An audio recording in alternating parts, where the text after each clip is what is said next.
अस्सलाम वालेकुम दोस्तों हम ये समझते हैं कि ग़िज़ा स्टमक में जाकर हज़म होती है। हालांकि आपके मुंह के अंदर जो लुआब होता है ये ग़िज़ा को हज़म करना शुरू कर देता है। इसलिए कहते हैं कि चबा कर खाएं।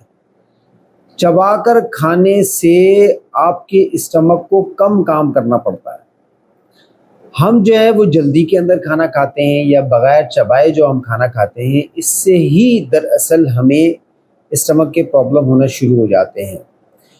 तो अगर हम चबा के खाना शुरू करेंगे तो इस चबाने के दौरान जो लुआब है, हमारा थूक है, वही हमारे ग़िज़ा को मुंह के अंदर हज़म करना शुरू कर देता है, जिसकी वजह से स्टमक को कम काम करना पड़ता है।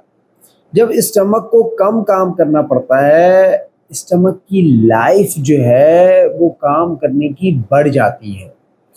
उन लोगों को स्टमक के प्रॉब्लम्स नहीं होते जो ग़िज़ा को चबा कर निकलते हैं, यानी नवाले को चबा कर निकलते हैं।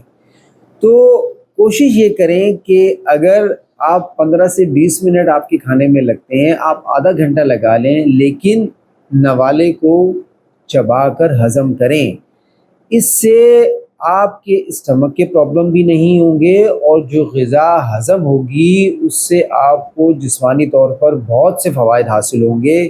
जो मिनरल्स आपको चाहिए, जो विटामिन आपको चाहिए या जो ताकत आपको आपके जिस्म के लिए चाहिए, वो उस ग़िज़ा से मिलेगी। लेकिन अगर आप बग़ैर चबाए या फिर जल्दी के साथ खाना खाएंगे, आपको स्टमक का प्रॉब्लम भी होगा और उसके अलावा जो है वो जिस्मानी तौर पर ग़िज़ा आपको वो क़ुव्वत मुहैया नहीं करेगी जो क़ुव्वत आपके जिस्म के लिए दरकार होती है। इसलिए कोशिश करें चबा कर खाएं। चबाने के दौरान ही हज़म का प्रोसेस शुरू हो जाता है, जो कि आपके स्टमक के लिए बेहतर है, आपके जिस्म के लिए बेहतर है।